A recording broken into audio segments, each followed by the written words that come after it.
Today, we're going to be working on the assignment for Monday, July 13th. Today, we're going to be doing one-step equations. We have our notes right here. As always, we have two assignments, options, okay? You don't have to do one or the other. So we have a Wizard assignment right here, and then we have the PowerPoint where you can fill in the slides. You can either take a picture of your answer, you can send it to me, whatever. Let's go ahead and take a look at our notes. When you click on this link, it's going to take you right here. It says solving one-step equations. The first thing that they want you to do is be able to visualize it. So let's go ahead and do some models. Okay, so if I were to give you a beam like this with a box with an X on one side and two circles with ones on the other side, how would we write this as an equation? Well, they're balanced, so we know they're going to be equal. The X is just there one time. If we had two boxes, maybe we'd have a 2X, or three boxes might be a 3X, but in this case, we only have one, so it's just going to be X equals, and then how many ones do we have on the side? 2, right? So X equals 2. Now, we can go both ways. So if we're given the picture, we can give the equation. If we have the equation, we can give the picture. So let's do another one. Let's say we have 5x is equal to, I don't know, let's do 10.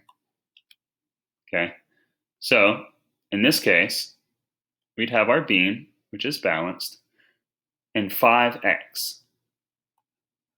These are boxes, remember? So anytime you're doing an equation, one-step or two-step equations, I need you to box your variable. Okay, your variable is the letter, the Greek letter, the star, the circle, the square, whatever. Your variable is just keeping the place of a number. In this case, it's X. Okay, so I need you to box these, and I need you to circle your regular numbers. Okay.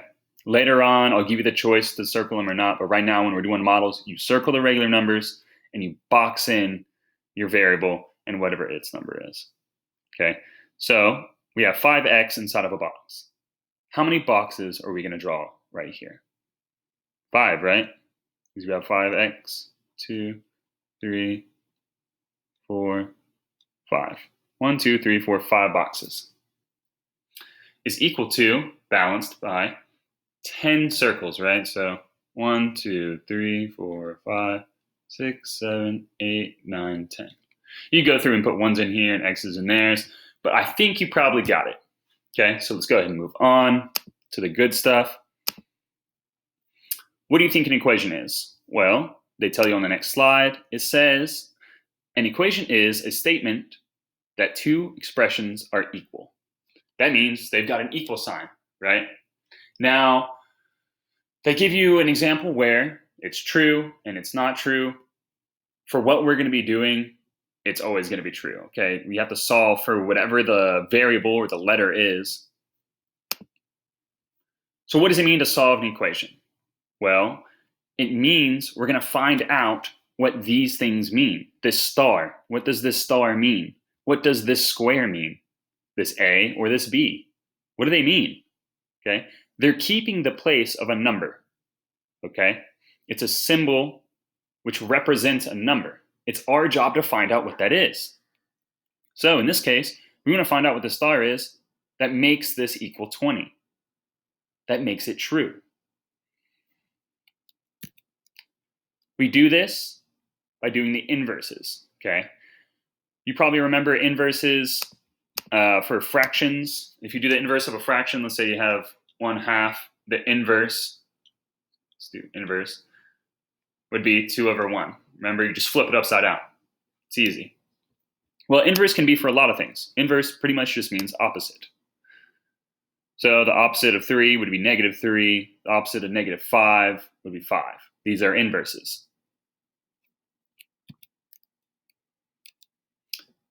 Like right here. So the inverse of 3/4 would be 4/3, and so on. So what questions do you have?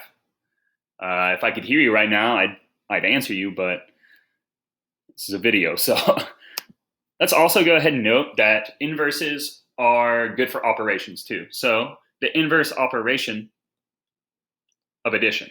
What is the opposite? What is the inverse of addition? The inverse is going to be subtraction, right? What is the inverse of multiplication? What's the opposite of multiplication? Division, right? So inverse just means opposite. Keep that in mind. Review of inverses. We use inverses to isolate the variable and solve equations. Okay, we have x plus 8 equals 12. X plus 8 equals 12. So I told you to put some shapes around these things earlier. The most important is going to be this box. This box is going to be especially important when we do two-step equations. This box, to us, means leave it alone, okay? This x is not to be bothered or moved. X wants to be by itself, and it's going to make everything else move, okay? So in this case, x wants to be alone. What are we going to move? Well, this 12 isn't bothering it because it's on the other side of the equation. Once it's on the other side of the equation, x doesn't care. Your variable doesn't care. But this right here is pestering x. How do we get rid of positive 8 or plus 8? Same thing. Well, the opposite of plus 8 would be to subtract 8, wouldn't it? What you do to one side, you do to both. Plus 8 minus 8 equals 0. So we're going to cross this out. We're going to drop down our x. It can come out of the box now. And then we do 12 minus 8 equals 4. Okay. I think that's pretty good. You can put circles around these if you want. The most important thing to do is box your variable. Let's go ahead and do another example. Let's do, I don't know, x minus 3 equals 12.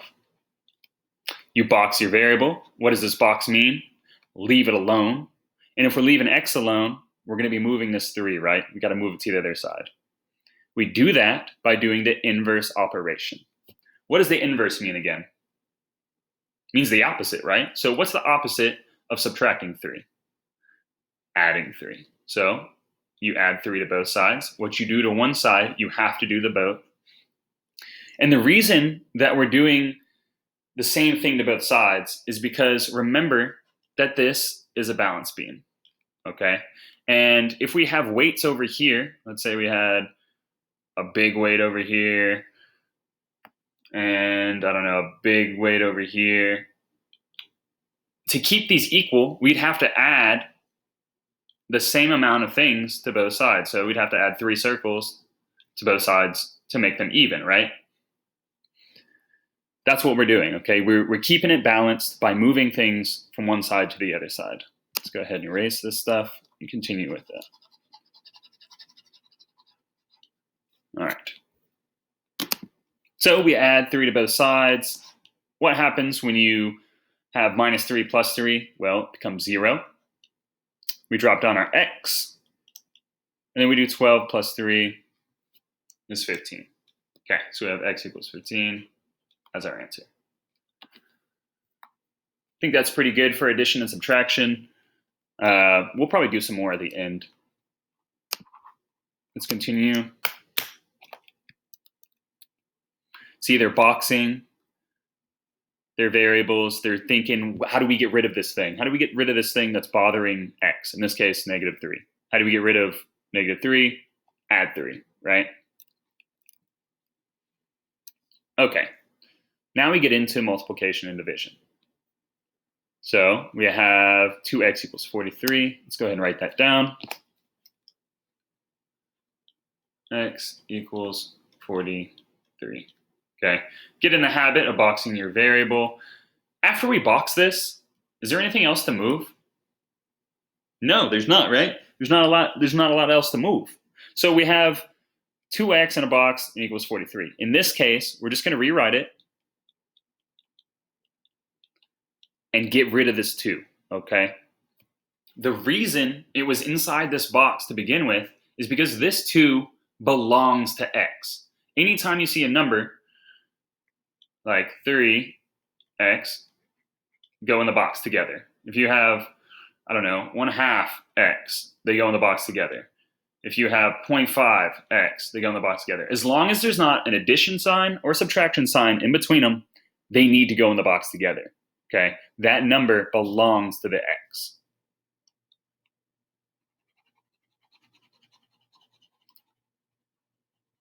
But x is a picky guy, and we need to get rid of everything around him. In this case, its buddy 2 has got to go. You know, they were chilling in the box. They were being roommates. 2's got to go now. It's getting kicked out. All right, been a bad roommate. It's got to go. How do we get rid of 2 times x? We do the inverse operation. What is the inverse operation of multiplication? What's the opposite? It's going to be division, right? So you're going to divide both sides by 2. 2 divided by 2 is 1.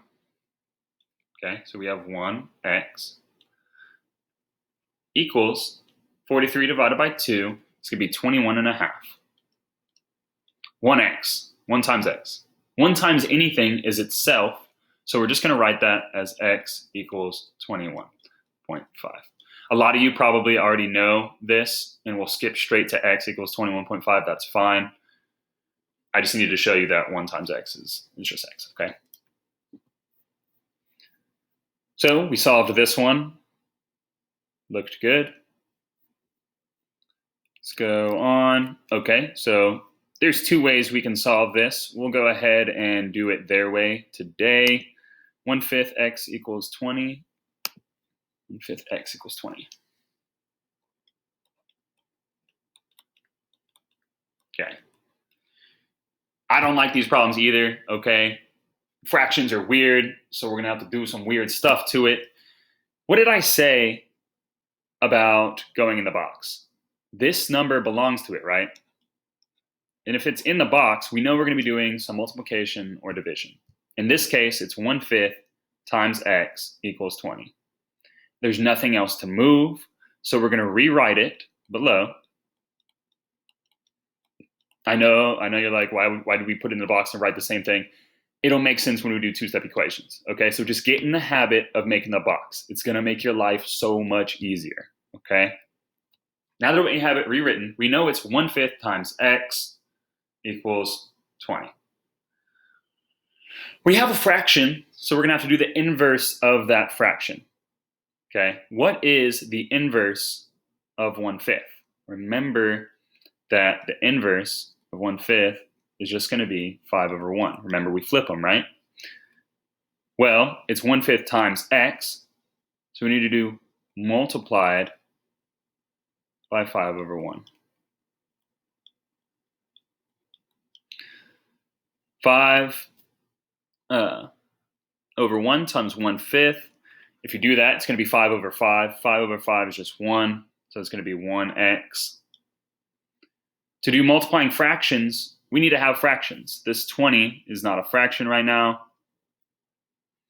We put a 1 underneath it, and it is. 20 times 5 is 100 over 1. So 1x equals 100, or x equals 100. So we're using the inverse of this fraction, and then doing the opposite of it, multiplying by the opposite of it. So the opposite of 1/5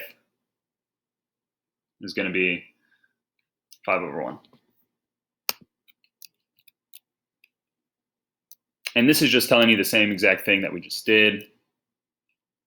These are some practice ones. Let's do like 2 more and call it a day. So we have, let's say, I don't know, 5x equals 10. We put this in a box. After we put this in a box, is there anything else to move? No. So we rewrite it. It's 5x equals 10. We need to get rid of 5. What is happening right here? Is it addition or subtraction? Do you see an addition or subtraction sign? No, you don't, right? Do you see a division sign? No. So this has to be multiplication. Now, to get rid of multiplication, what do? Division, right? We need to get rid of times 5 by dividing 5. 5's cancel out because it's just 1, remember? So you drop down your x, 10 divided by 5 is 2, x equals 2. Why did I do that? It's equals. X equals 2. Let's say we have, I don't know, a divided by 5. Kind of looks like a 9. Let me change that. A divided by 5 equals 10. Well, all of this goes in a box. Okay? If it's multiplication or division, everything's going to be going in the box. All right? Now we rewrite it. A over 5 equals 10. Why are we rewriting it again? Well, there's nothing else to move. Okay? So we have a divided by 5 equals 10. How do we get rid of divided by 5? What is the inverse operation? What is the opposite? Well, the opposite of dividing by 5 is going to be multiplying by 5.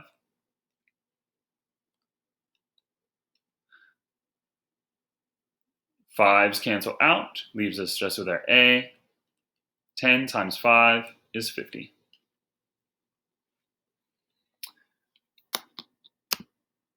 One more. Let's go ahead and let's do a minus 50 equals 150. So what's the opposite? Oh, wait. What did I not do? I didn't box my variable, okay? So we need to box this.